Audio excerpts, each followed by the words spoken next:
What up, guys? Kevin here. So, Jim Ryan has been on record saying they got something up their sleeve to combat Game Pass. Looks like we got a little bit of details of what that service is. PlayStation Plus isn't cutting it. They're doing okay there, but Godfall demo mode, that's what they're offering as their PS5 game in December. PlayStation Now has gotten better, but it's PS Now. They need a rebrand, and I've been screaming that. Looks like that's what they're doing. So, Jason Schreier, Scoop, Sony is planning a new subscription service codenamed Spartacus to take on Xbox Game Pass. It's being pitched as a 3-tier service that will merge PlayStation Now with PlayStation Plus. Highest tier can include PS1, PS2, PSP games. Very nice. Spartacus? No, that name ain't going to work.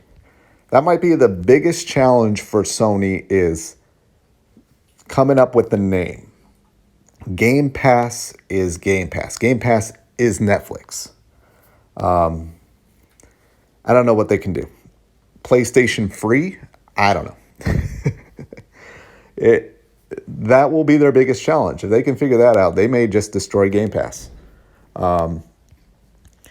So, more details on Project Spartacus be available on PS4/5, expected this spring. So we're just a few months away. It will merge PS Plus and Now.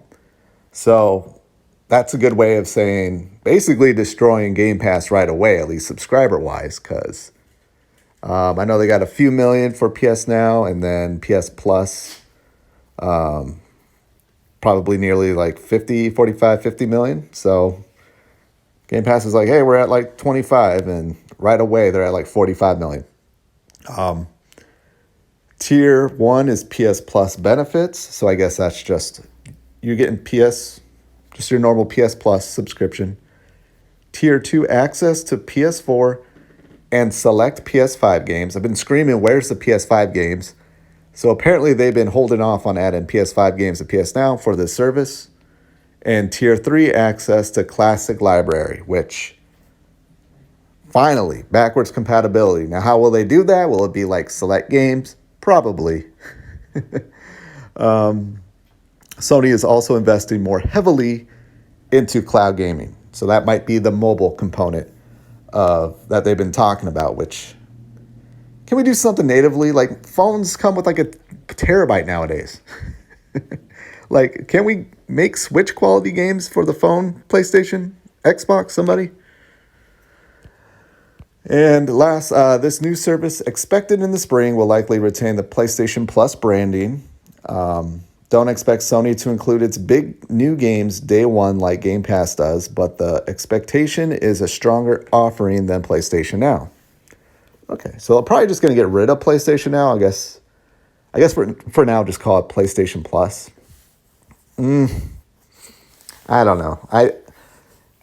This just feels like another PlayStation Plus collection, like they did. You know, they announced the PlayStation Plus collection. That was amazing. Like, oh, that's awesome. But nobody talks about it. It's never brought up. I forgot it's even there. And I shouldn't, because I think there's a couple games I'd like to play. So I'm afraid this might be another way Sony is just half-assing, just keeping with the times. Like, all right, well, Xbox is doing this. What's the bare minimum that we can do? Because they don't like spending money on anything. So now that I more read about this, if you're a Game Pass user, I don't think you need to. This isn't a threat. I don't think so. Just depends on how Sony goes about it. If like they somehow include all the PS1, PS2, and PS3 games to play, okay. If they include a lot more PS5 games, okay. Are they going to be doing day and date on their own titles? I mean, like, why not? I don't think they are, but like if they did a tier where it's like, hey, $100 a month, that's a lot. That's a lot of money. And I don't think anyone would pay for that. Now I think about it, $1,200 a year? No, you do subscriptions to save money, not spend over $1,000 a year. But I could see maybe a title, like a lesser known title, like something like a Concrete Genie, something like that, going day and date. But like a God of War, Horizon Forbidden West, no, no. But yeah, I think the way they need to compete is getting a lot more new games day and date. It's like with Xbox all the time. They got a bunch of Game Pass titles. It's like day and date, that 12 minutes. Back for Blood. Geez, Octopath Traveler. So much more. Plus their first party titles. I don't know. This is just another, Sony. They did it with like the downloads and started adding more titles in PlayStation now. It's like, all right, you're dipping your toes. Here they got up to their knee. They're getting up to their knee in the water. Jump all in, man. Just Xbox is doing it. They're doing pretty all right.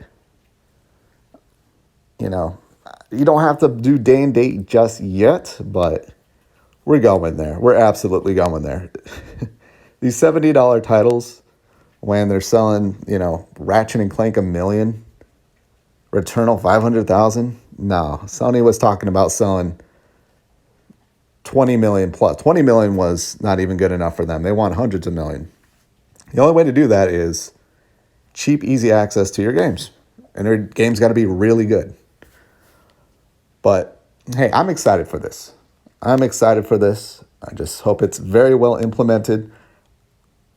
And I just hope that, this launches in March and then May. I forget it's even a thing, like the PlayStation Plus collection. It's like, oh, yeah. I can play a bunch of old games, and they don't have the old games that I want to play. We'll see. Anyways, let me know what you guys think, and I'll talk to you later. Later.